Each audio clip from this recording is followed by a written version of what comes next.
Give us the floor. What type is it? Tile, concrete, carpet?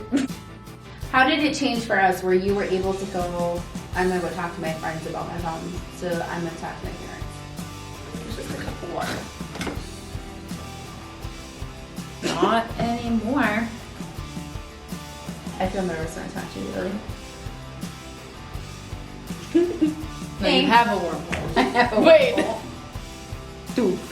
I get to a point where I'm done with the conversation, but it's not going anywhere, and I don't know how to end it. Beep. All right, welcome to the podcast. My name is Christina. I am here with my two oldest daughters, Brantley and Bailey. And we are really just going to take you on a ride of just what we've learned, I think, as a family and as parents, and just the struggles we go through. And so today we just are going to first really kind of just put like the foundation down of really like communication with our teenagers. So one really big thing that we've really been focused on in our family is that communication, and just the importance of it is just even like on a small level and even a big level when you really get into big conversations and big feelings, and just the slightest bit of communication can really help with that. So I'm going to kind of just give the girls the floor on them, like in communicating with Dad and I. Like, what are probably your two most important things? You give us the floor. What type is it? Tile, concrete, carpet? Not a floor. Like when we're talking and you're having to communicate. Like, what are two things that you really want from us? I don't know. Words. You're being really difficult to work with right now. I'm sorry. I'm sorry. I'm not sorry.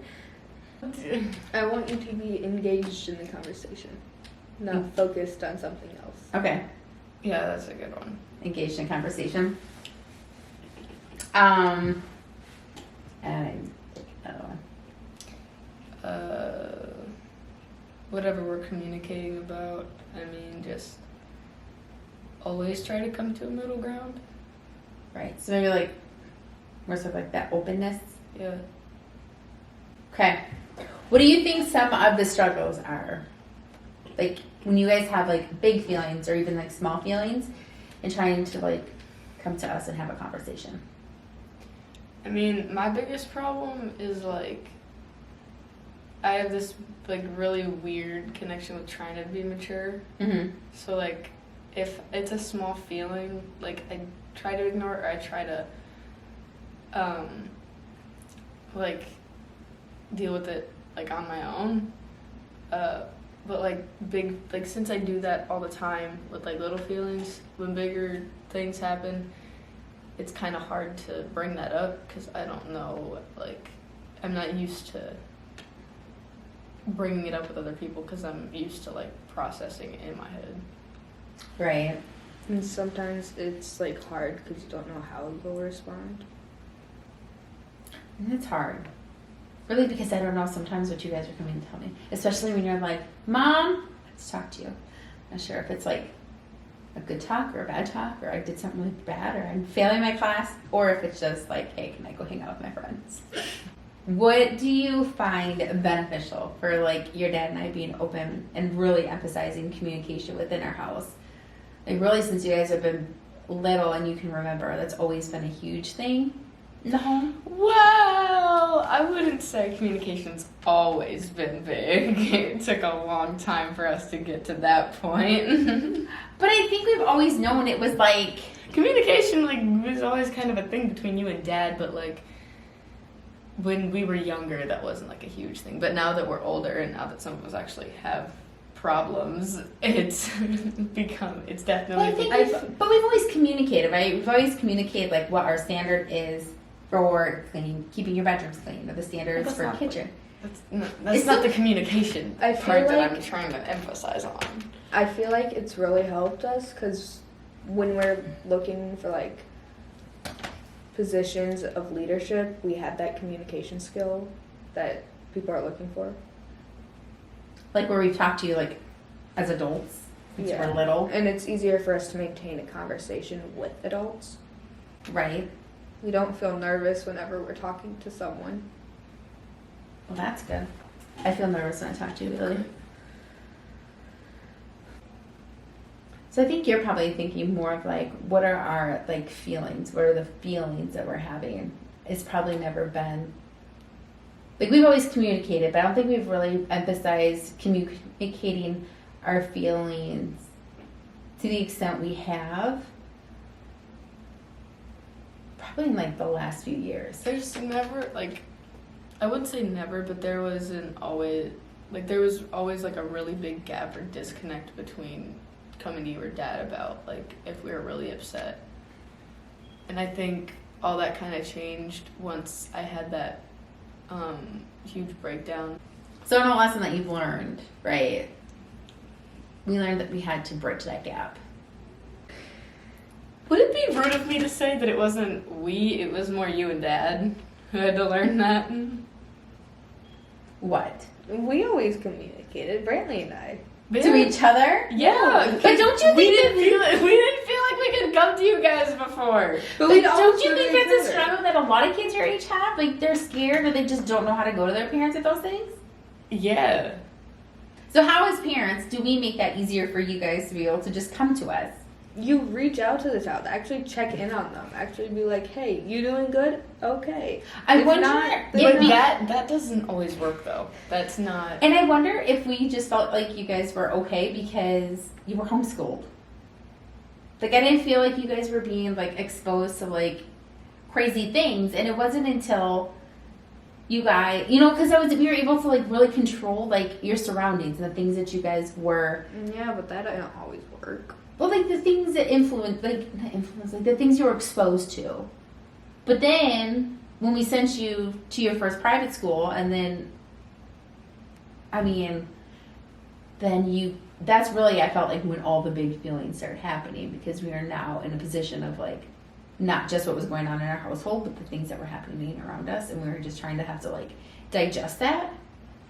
And like I still feel guilty about it sometimes because there's times where like I'll come home from school and I'll have a really bad day, but I don't know how to say that to you guys because like you guys already have so much to deal with at home.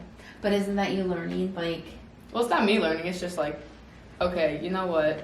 I'm just gonna do this because like sometimes you need to express those feelings, right? Communicate those feelings so that we know that you've had a bad day. well, like what do I do? Because I don't want to feel like I'm getting in the way.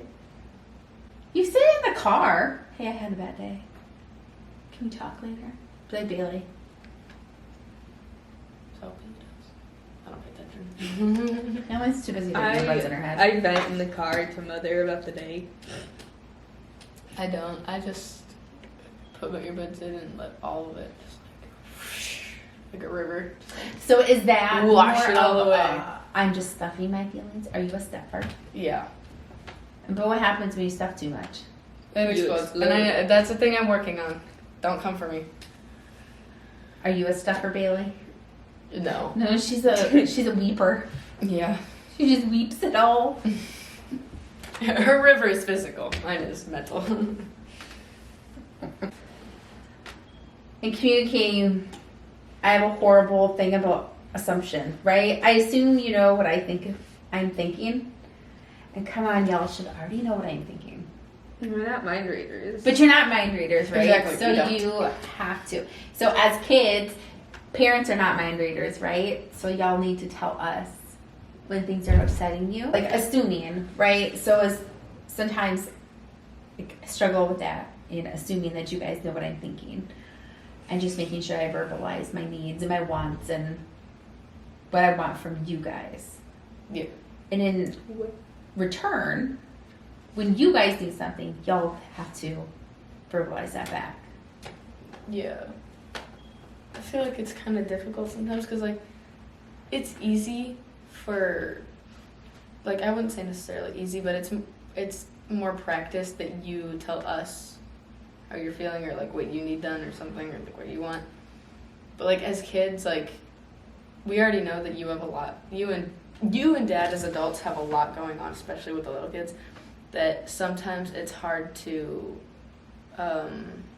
request assistance personally. That's such a challenge with a lot of kids sometimes.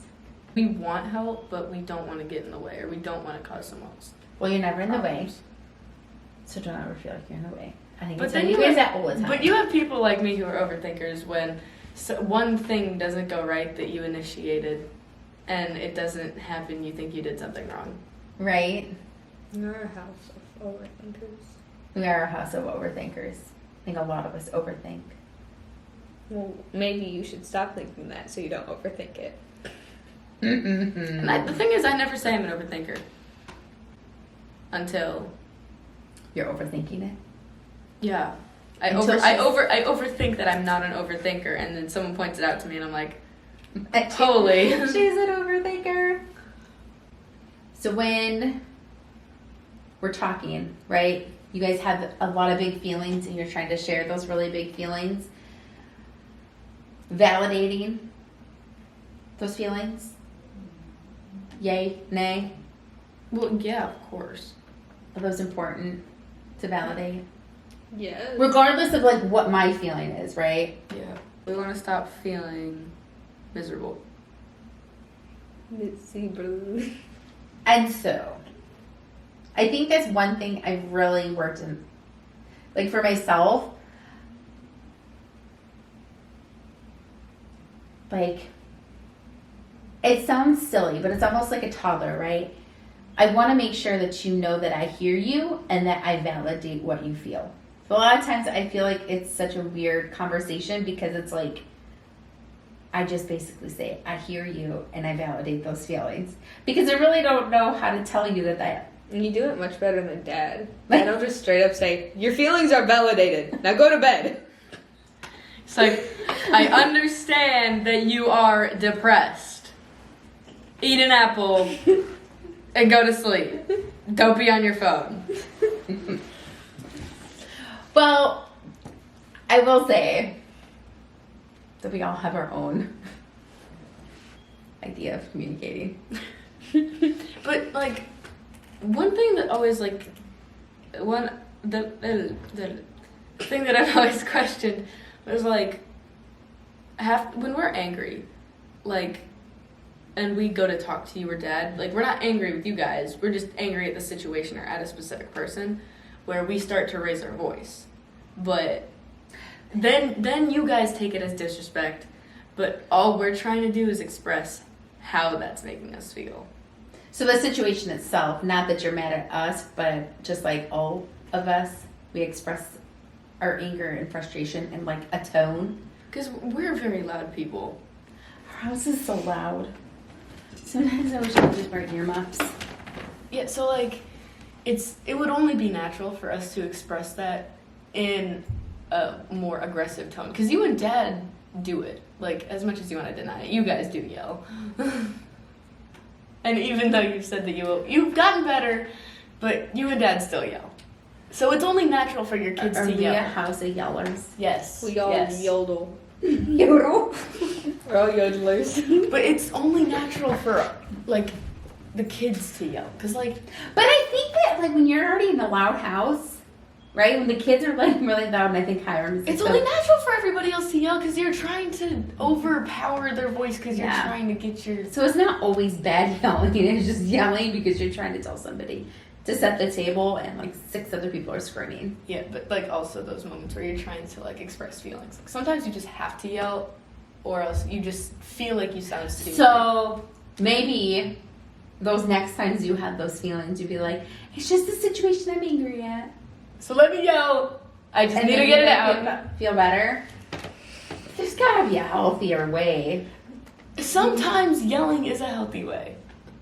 Not, like, at you, but just, like, yelling So like crying. at the situation. Do you think it's the same as crying? Sometimes Yeah. you just have to cry. Yeah.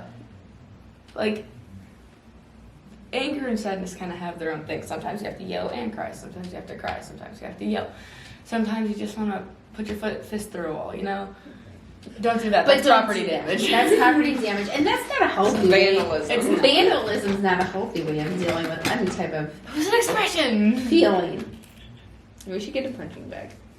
We had one. His name was John. Reducing, when we talk about absolutes, right? The always and nevers. I hate absolutes. They're absolutely awful. So Never good. we don't like to use those, right? We try to really encourage you guys not to use absolutes because it's not. A lot of times those words are not used. They're not. It's not an absolute. Your life does not absolutely suck. Never say never. Is that copyright? But like that moment or that situation might be unpleasant, but it's not an absolute. So those are important. I have to say, you guys really don't use absolutes a whole lot. We don't. Like, Bailey and I don't, but It's mostly little kids. It's the little kids, but right, they're learning. Yeah, it's a lot of the stuff that we did, Bailey, Leviticus, and I did when we were at their age, they're doing. So, I mean, it's just, they'll evolve. Right. Like Pokemon. So we fall into the being perfect, right? Nobody's perfect. Yeah, stop expecting it from people. You're not perfect yourself. Stop it. I'm gonna say this right now. As parents, I think it's important that we apologize when we do wrong or we say wrong or we have a really cranky week and we're just really crabby and we apologize for our behavior because I think that is important, right? It heals any hurt. Most of the time. Most of the time it heals any hurt. Unless it was like a really bad week for everybody. And then it's like, okay, family meeting. So just as important for us to apologize, it is important for our children to apologize to parents and to siblings and other people. Do we not apologize enough? I think you guys do a really good job of apologizing. I think it's an uncomfortable thing though. And sometimes you have to walk away and come back and then apologize. And that is the one thing I really try to emphasize with like the little kids is like if they hit somebody, right? Sometimes they just need to calm down before they can really apologize. Yeah. And that may be looked at as wrong. Because yeah, everybody parents differently. I'm not here to judge anybody's parenting. Just like for us, that's how I feel. Because I know as an adult, if I do something or somebody does something to me, I want that minute to be able to cool down and collect myself, collect my feelings, to be able to actually have like a sincere apology. Yes? No? Yeah, sorry. It makes sense. We've done that a few times. But it's kind of awkward because like you just come from this like really heated way up there moment to like this really weird, awkward, lukewarm feeling. And it's like, I don't know, it's like... And I'm sorry. No, it doesn't even go like that. It's like, you and I will still be in a really heated argument. We're just like talking in a really monotone voice. We're like, well, it's not like that. You just go into really aggressive whispering. I really like ending fights with just screaming sorry and storming off. But We can tell, work. Bailey. It's Haven't you lost a door? Is it for dramatic emphasis? No, it's just funny. No, it's not. Not in the moment. No, but it's funny afterwards. I don't know. Not really. I just don't. I get to a point where I'm done with the conversation, but it's not going anywhere, and I don't know how to end it. Beep. To be continued. To not be continued. Let's put a pin in this. What would you want me to say when we're like in an argument and like I'm done with the conversation and I want it to be at the end, but y'all are still talking? Well, the idea of I communication. would like to shelf this conversation for another time. Well, the idea of communication is that you don't just end a conversation when it doesn't go, when it's not going anywhere, or it's hit like a standpoint, or it's not going your way. But the thing is, I get to a point where I'm so fed up that I know I'm gonna snap and yell at someone and get in trouble. But then you end up yelling at them anyway. Yes, because I don't know how to stop myself from yelling. That's called self-control. That's for another day. Yeah, really. We'll work on it. My feelings don't feel validated. I wasn't validating them. Next.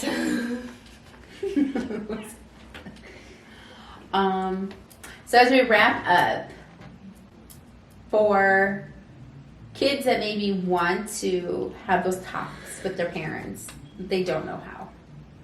Do you have any pointers? What kind of talks? Just maybe they want to just be able to communicate. Maybe they just want their parents to validate their feelings. Maybe it's parents that want their kids to communicate with them. I think a lot of times it's, parents want their kids to talk to them, but kids don't want to talk to them.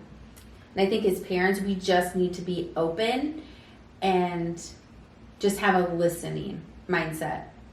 Not that we're there to fix anything or to give our suggestions or our advice, but sometimes I think we just need to really zip our lips and listen, regardless of what it is you have to tell us. So I mean, I'm gonna go down a rabbit hole here because there's a lot to unpack in that one statement. So my thing with it was when we first it felt like we made a huge what is it called Milestone? yeah Leap? after we left Missouri, a lot of things changed. Right. And I felt we were somewhat of an open communication kind of family, but that wasn't always the first thing on the table. Right. And trying to come to you guys trying to go to you guys to get me into therapy, that was really hard because I didn't want to seem like I was making a huge deal out of my situation. Because I knew people had it worse, so that was the other thing. So it's kind of a self-guilt kind of thing. It's I don't want to seem like I'm trying to take all the attention, but at the same time I really want help. And when I can't, that guilt often leads to people going to friends or people who aren't even qualified to deal with that, just so that they have someone to talk to, because they don't want to feel like a burden to very close family members. So it's parents, how do we fix that? I mean, how did it change for us where you were able to go, I'm going to go talk to my friends about my problems, so I'm going to talk to my parents? So, you almost have to initiate it yourself, because we can't read your mind. So just constantly bugging you? Yes and no. So it's does it work better with non-judgments, when we're actively open? Yeah, it works when you're not constantly making commentary on every little thing we have to say. You realize that your parents are actually willing to listen to you, and you realize that they actually do have a soft spot, then that kind of feels like there's a wormhole into that hard shell. I am now a wormhole. No, you have a wormhole. I have a Wait. wormhole.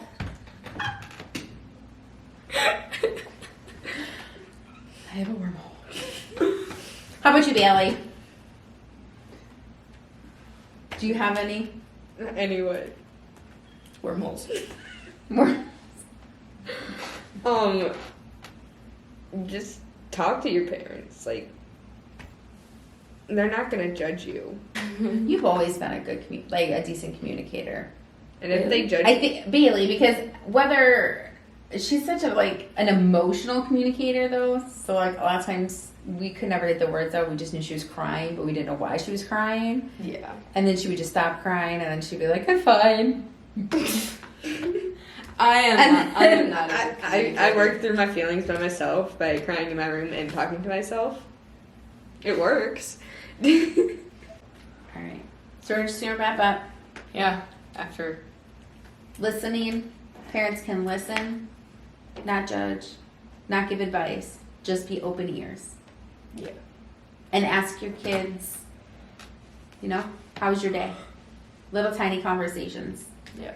Kids, cut your parents some slack. They got a lot they're dealing with, but at the same time, bother them as much as you can. Because Yeah, remember, communication isn't gonna start as a big thing. It's tiny baby steps that build up into the castle. Gravely said. That's very good, Bailey. You should be So- a poet. Anyways, thank you all for listening. We hope you can join us back here again. Every week we'll be kind of just dissecting different topics that we've all gone through, from raising little kids all the way to teenagers. And I think it's just a good, fun time for me to spend time with my girls, but also just to kind of have those hard conversations in just more of a relaxed manner. So thank you all for listening, and thank you all for watching. Peace, y'all.